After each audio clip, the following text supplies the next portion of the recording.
Yes, hello. Magandang hapon po sa inyong lahat.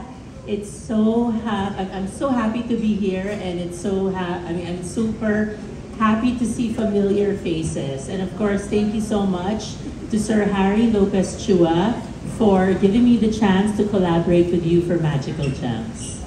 Yan, oo. At syempre, eto kung starting this June, syempre mag-streaming na sa View, ang Beauty Empire. So lahat na makikita niyong accessories, jewelries doon ni Rupa is by Magical Gems yan. At syempre Mr. Chua, yan, magbubukas na po tayo ng kaunang-unang boutique ng Magical Gems by Isabel Alessandria sa Davao. When is this, Mr. Chua?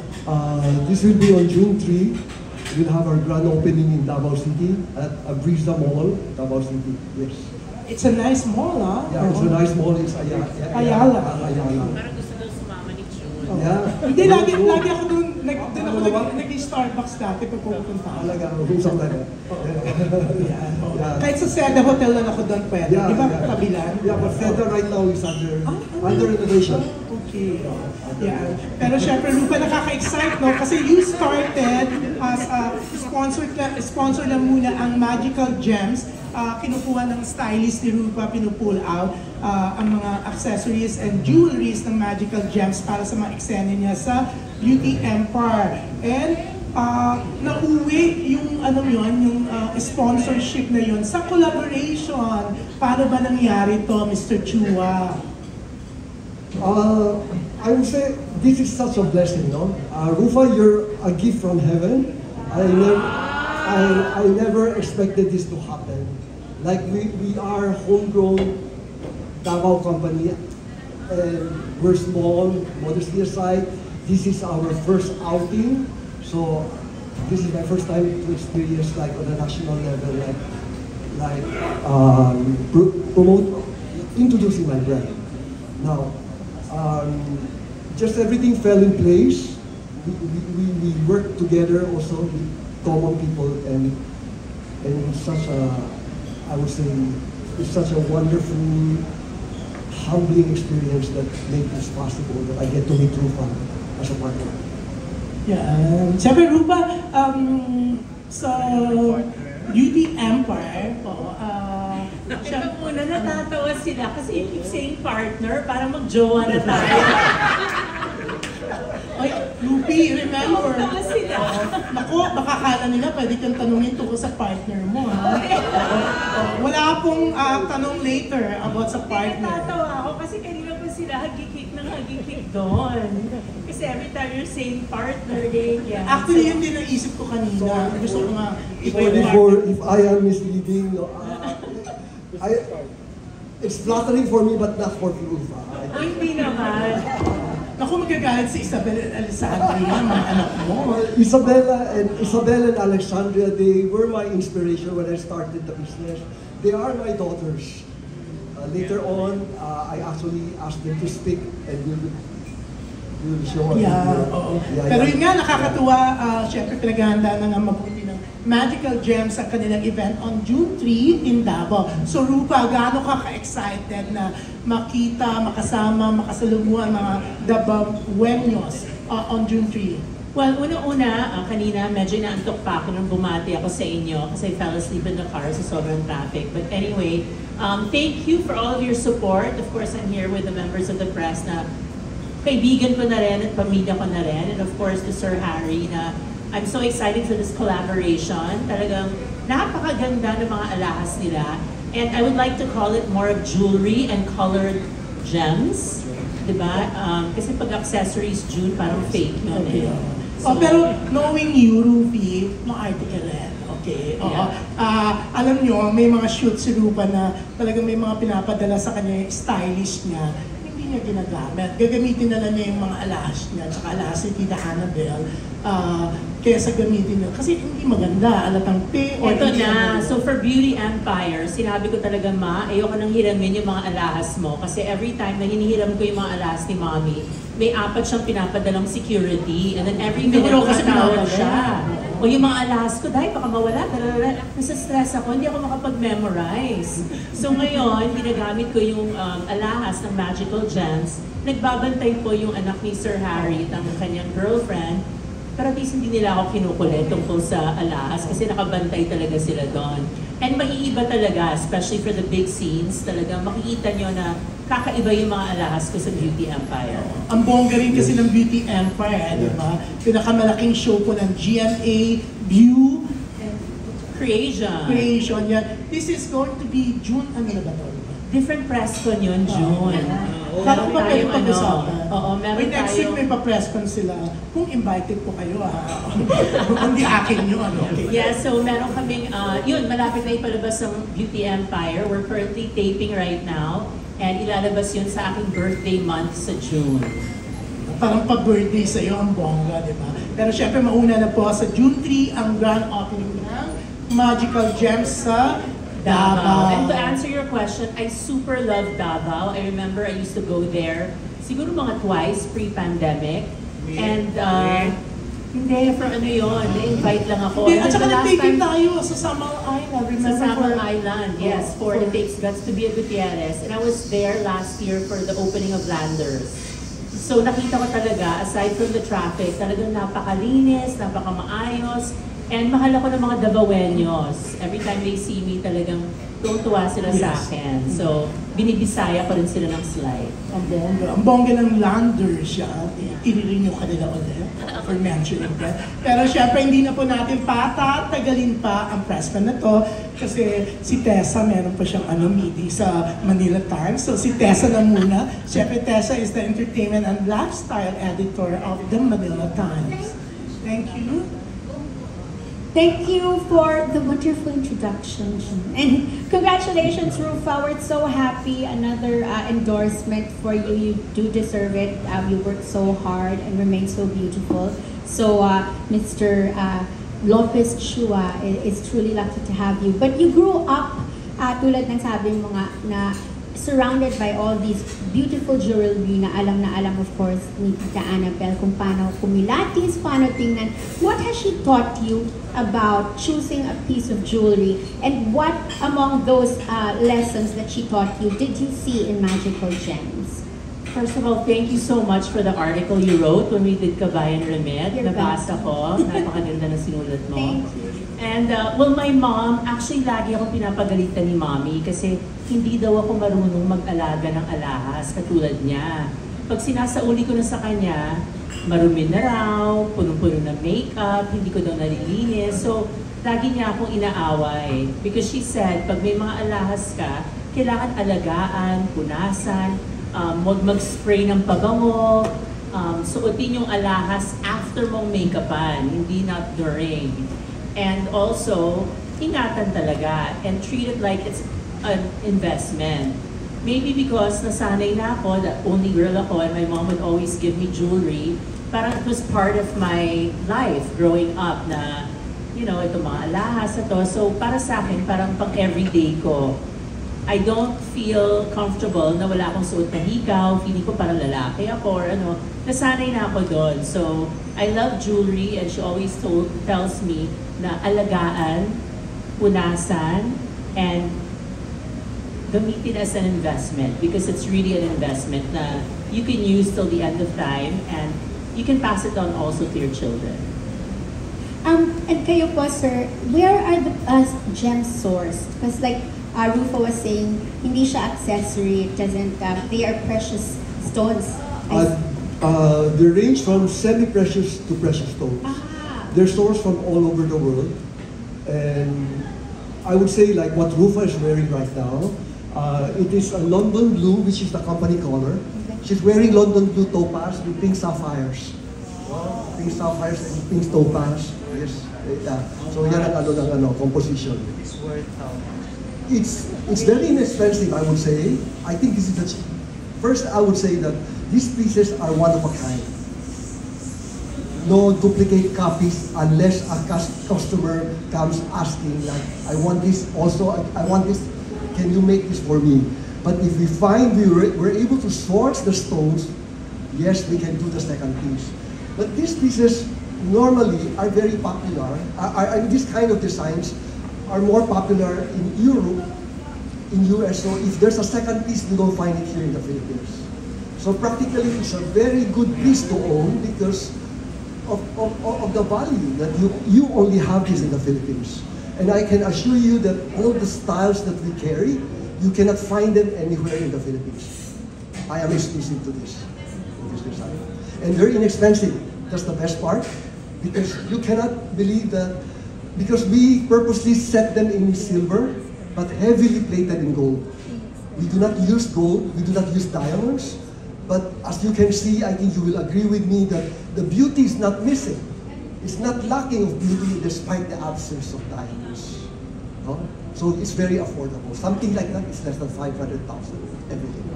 Sir Harry, I remember when we had our first meeting, kinuwento mo sa akin na yung mga Filipinos, when they first have a piece of jewelry for the first time, they're more inclined to buying diamonds. Yes. So paano natin sila matuturuan na maganda rin mag-invest sa semi-precious or precious stones? That's why God sent you to me, because you're a perfect epitome of, I would say, somebody that can carry any kind of jewelry well. Like even if you let Rufa wear I would say, a fashion accessory, it will still look good, classy and expensive. And but then okay, I carry complete lines. I have in fact more diamonds because, as I was telling Rufa, diamonds are more for the mainstream, conservative, but these are personality pieces.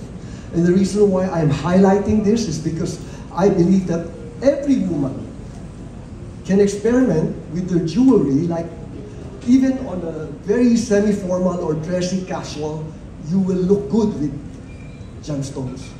Again, if I had to add more with what Rufa shared earlier about her mom cautioning her to be very careful, like it's kind of difficult to be wearing too much diamonds on a day event. You might be courting trouble, you know. But this one, every single piece is real stone. We are dedicated to not use plastic, synthetic, nothing, no cubic zirconia. Every single stone is real gemstone. But, akala ng tao siguro fake.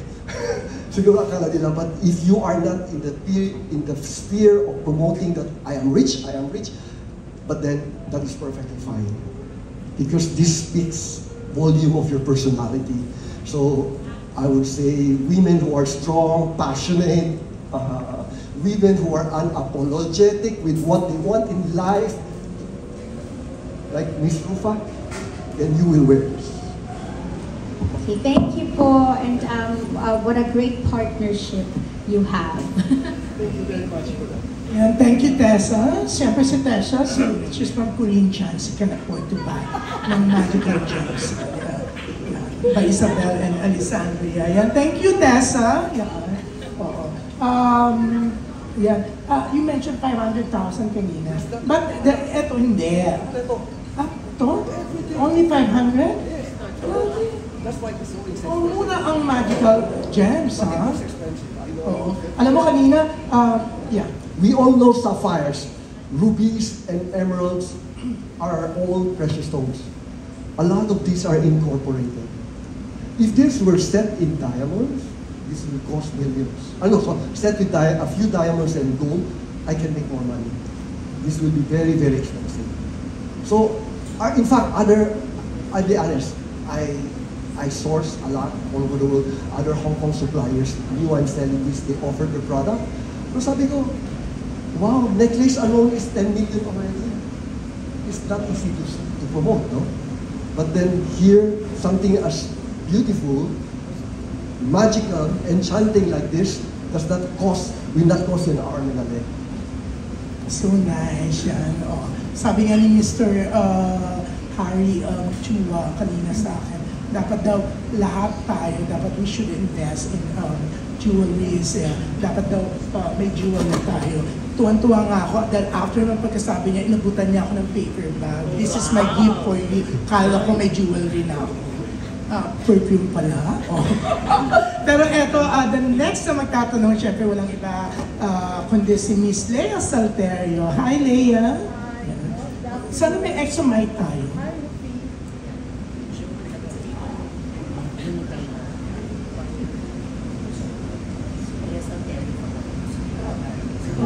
Leia Salterio, she's from marami, People's Journal, but she's going to write this for Philippine Star kasi wala si Natalie Tomatas.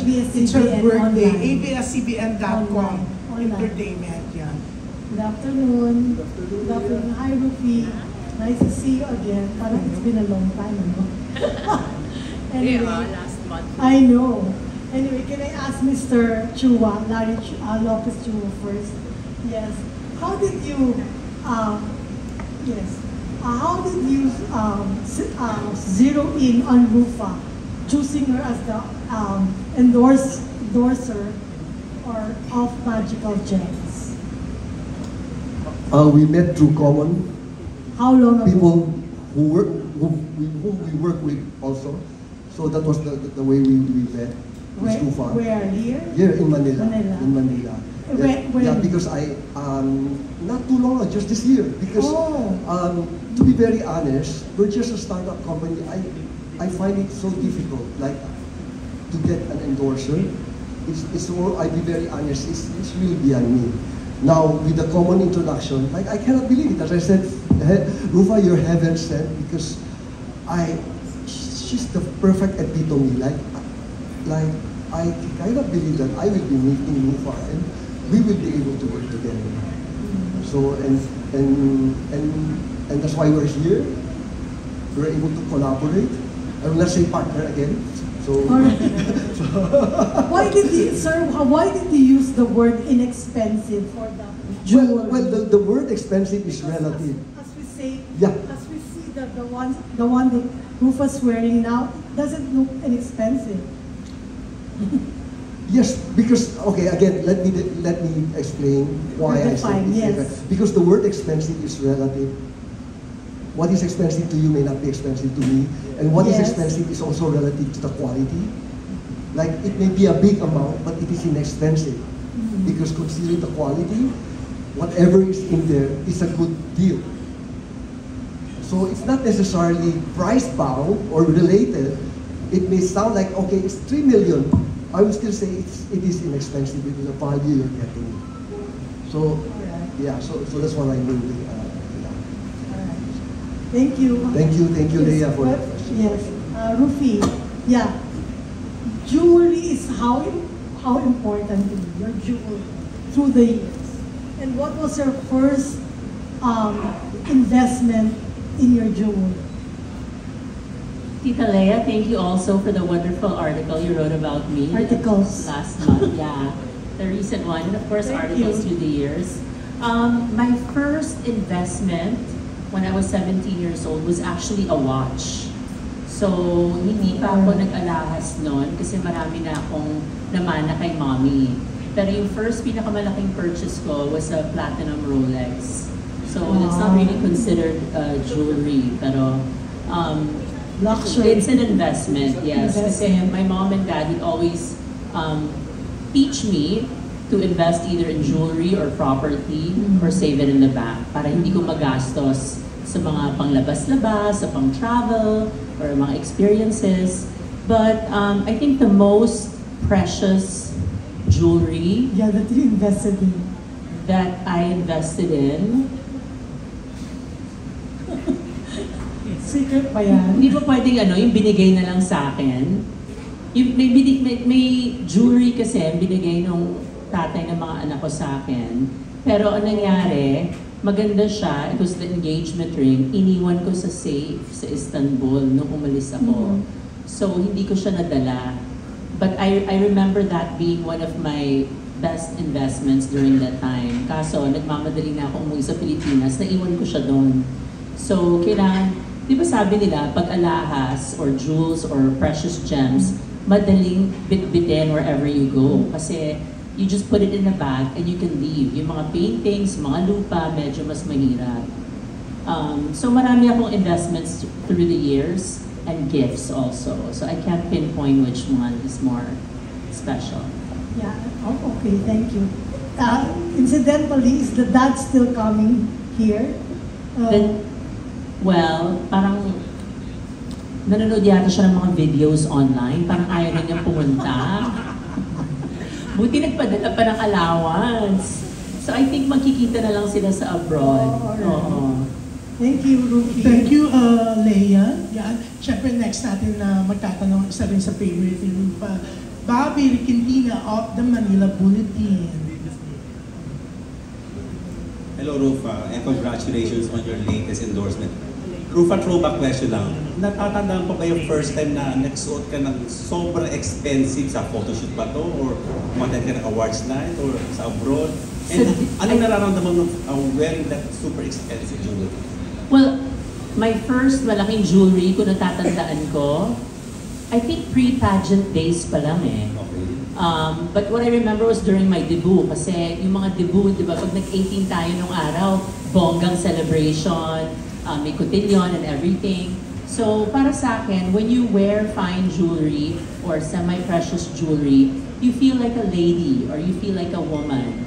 And parang it's the essence of how it makes you feel. Yun. And then ito, natandaan ko lang sa video ng Material Girl kay Madonna, may dumating na din pa sa point mo na may nagregalo sa jewelry at sinauli mo? Hindi, tinanggap ko lahat. Ba't kayo sasauli, di ba? I-gift yun. But don't expect anything in return, di ba? You accept the gift and you politely say thank you, and then, yun. And you keep it in your closet, very safe. Nawalan ka na ng jewelry? Yes, o may nawalan to. May nawala akong jewelry na naman ni Mommy. I remember I was 10 years old. Tapos mahilig siya sa gold noon. And I remember we were traveling to Hawaii. Linagay niya sa isang maliit na pouch. Tapos sabi niya, bantayan ko. Pag-landing namin sa Hawaii Airport sa Honolulu, it was around 3 a.m. in the morning. Linagay niya dun sa baggage cart. Sabi niya, bantayan ko daw habang kinukuha nila ni Daddy yung mga bagahe sa baggage claim. Doon nasa van na kami, dahil nasa na yung Rufa, nasa na yung mga alas ko. Naiwan ko doon sa car. Galit na galit siya sa akin. I was only 10 years old. At naalala ko talagang, pinagalitan ako noon. And, for me talaga, naintindihan kong mommy ko. Kasi syempre, mahal talaga yon at kailangan talaga ingatan. Kaya ngayon, when I travel, hindi na ako masyado nag-aalahas. Especially with how it is in the world now. Pag special occasions na lang. And then the last question, have you taught your kids about jewelry na? Nag-uusap na ba kayo about jewelry? Sila Lorraine and Denise? Yes, ilang beses na rin sila What do you tell nakawala them? ilang beses na rin sila nakawala ng alahas. So sabi ko, if you're going out or if you're going somewhere na hindi naman importante, mag-accessories na lang kayo. Kasi masakit pag nawala, especially pag totoo. So I just tell them na ingatan nila, alagaan nila, and make sure na hindi siya mawawala, na huwag i-misplace. Thank you and congratulations. Thank you, Bobby. Yan, siyempre, ang next natin, ewan ko kung favorite to ni Rupa. Or may pinatanggal na yata. Lahat favorite ko. Pero ito, may mga video to na nire-react mo. Saan? Ito na si Salve Asis. Si Salve na kanina patawa ng tawa. Kasi gusto niya na mag-asawa. No? So, iniisip niya na ito yung paparegalo niya dun sa boyfriend niya. No? Anyway, siya Salve. Yan. Hi. So lahat ng alahas doon, paano kayo nag-connect ni sir? Someone approached me para sabihin if they can sponsor my jewelry for Beauty Empire and if I can go to the launch in Davao on June 3. So doon nag-start. And then, yun, kinuha na niya ako and then binibigyan niya ako ng mga alahas para sa Beauty Empire for my role as Velma Imperial. So yung contract mo sa, may contract, ilang years, may ganun sila, may ganun kayo contract. Ay, sir. Actually, Rupa, I'm about to ask them. Ano ba? Collaboration to, di ba? Ano po to? Collaboration. Ambassador po siya, sir, or may collab po kayo? Ano po agreement? Ambassador. So may contract, mga ilang years po yung contract? 1 year mo lang, hindi pa siya ma-afford. Ay, ganun din ang ma-afford. Yeah. So, 1 year, but of course, like... Yeah. Gamitin niyo po yung mic niyo. Sir, ay, yung mic is sir. May mic kayo. Yeah, of course, I look forward that we will be able to work for a long time. Yeah. Though we started at 1 year. So kailangan bumili ka na salve para i-renew ako. Yeah, for my budget. Alam ko may rapon. Yeah, pwede tayo magparapol kasi ang daming pagkain na natira. Paparapol ko para iuwi nyo. Pero Ruban, sa abroad or dito, naka-experience ka na snatch ka or ano na alahas? I never po. Although may nagnakaw na friend ko. Nakakaloka. Saan niya? Na alahas, a long time ago. Sa Pero huwag na TV natin niya? balikan. Oo, kasi nawala siya. And kasi it's a very long story. Pero may mga kaibigan pala talaga na hindi mo pwedeng pagkatiwalaan. So, pinahiram ko yung best friend ko ng alahas ko. And then, ayun, kinuha niya sa best friend ko. At nahanap din namin after. Actually, yan nakakaloka yung naalala ko. Naalala mo yun, di ba? Mga worth magkano yun?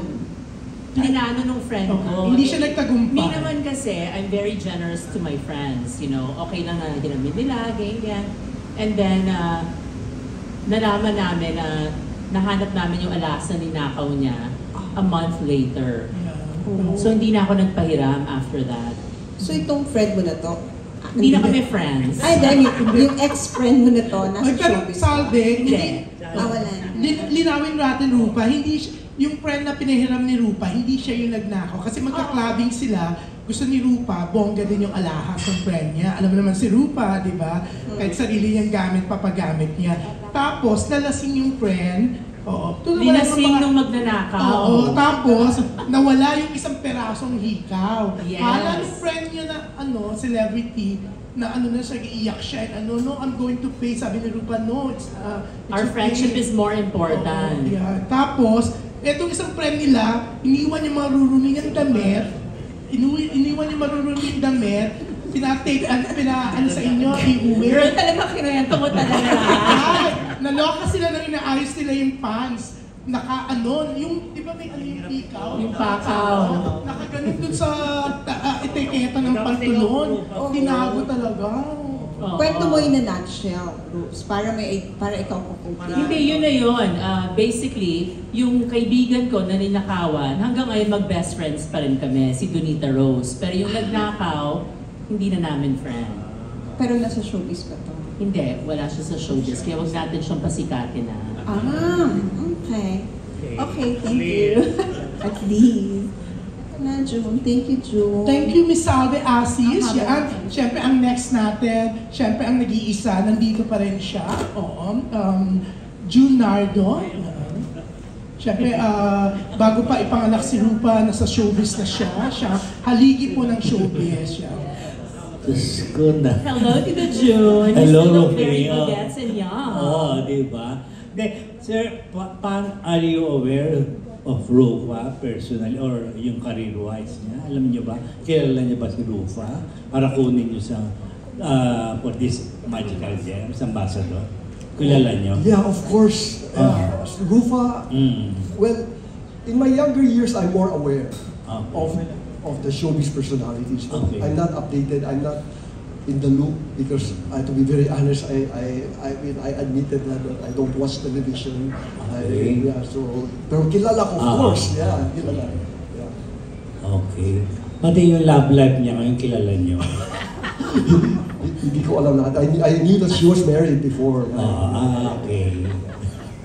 Yung pinost siya sa social media, hindi niyo? I am actually 2 years ago when we started planning this, my consultant told me, hey, you cannot be so private because I do not like Facebook. So he said, you have to have Facebook, you have to have Instagram. Because though I may look like somebody, some people say that you look like a party animal, they say it's just the looks, no? But I'm a very private person. I do not like to be out there in the open. So finally, so pardon me that I am not updated with Facebook, with Rufus posting. But I'm appreciating now, she's my friend now. You want to know? Friend ko na ngayon. Kasi pina-follow na niya ako. Ano Diba? Kasi nga, parang yung post ko sa Magical Gems. Wala na nakuha akong ambassador. So June, i-enjoy mo na raw yung posting 2 days. Nung May 13 yung pinost ko. Pero a week ago, hindi na siya magsasalita ngayon about Hindi, natanong ko na si Sir, hindi ka mo si Rupe. Nakita mo Kaya ba napifeel nga nakita mo namin. ba yung reel? Yung reel, tapos nakipaglaro sa aso, mga TikTok. Facebook pa. I will reach Shared naman sa lahat yun. O yun naman, di ba? Kaya, what made you decide to ganyan, Rufa? Ano yun, Tito Jun? Yung pinost mo si Herbert, Yung hard law. Alam mo, JN, sabi sa akin ni Rupa kahapon, Ayaw. June, I'm not going to answer about Bistek. I-enjoy na nila yung reel ko. Gusto nila i-share nila para mas marami makapanood. That's it. I only post kasi twice a year. Alam mo, maganda kasi pag sa personal life, mas maganda at mas nagtatagal at mas healthy kung private. Iba yung private, iba yung secret. Sa mga nagpo-post lagi, araw-araw, or ano, parang hindi na bagay. So, mas maganda na private. And pinost ko lang naman yon kasi birthday niya. Bagay nga pala. Yun. Late pa nga ng isang araw. Kasi dahil sa election. Hindi, ayun lang naman. Ikaw naman. Kaya na, aarte ka na naman. Tanong ko na lang, miski na, baka hindi ako may-invite sa press con. Hindi ako sa GMA, ha? Okay, delete. Oh my God, can we invite you to How do you, anong Hindi, feeling mo? i-invitayin siya ni Kevin. Babalik ka naman sa pag-arte after a long time. Kailan ka huling napanood sa Last TV? year, sa Can't Buy Me Love. Ito So naman. dapat this year, meron akong 2 projects. Pero yung isa, Tito June, tinanggihan ko kasi hindi ko na kaya maglagari. Okay. Ito So na. I accepted only Beauty Empire. Why? Bakit nga? I love the role. I play the role of Velma Imperial. I'm a CEO of a beauty company. It talks about beauty, aging, and acceptance of, it doesn't matter how old you are, but being beautiful is really from the inside out. Thank you. Thank you, JN. Pang-beauty pageant Alam mo- pa na sagot mo. Ang galing mo ba sa beauty pageant? Hindi mo sasali Miss Universe? Hindi na. I can ano na lang, mas maganda dyan si Adam. I can, mentor new queens, be friends with them, and marami akong kaibigan na mas bata mga beauty queens, and I've seen how they've evolved during the years. So, I'm a big pageant fan dahil dyan ako nagsimula. I was only 17 when I represented the country for the elite model look of the world competition, and then 18 naging beauty queen na ako. Di ba? Ngayon no age limit, hindi na. Iba na yung iba na yung trajectory ng buhay ko. Bagay ko naman, may 12 na nga yun. Yung dalawa mong girls.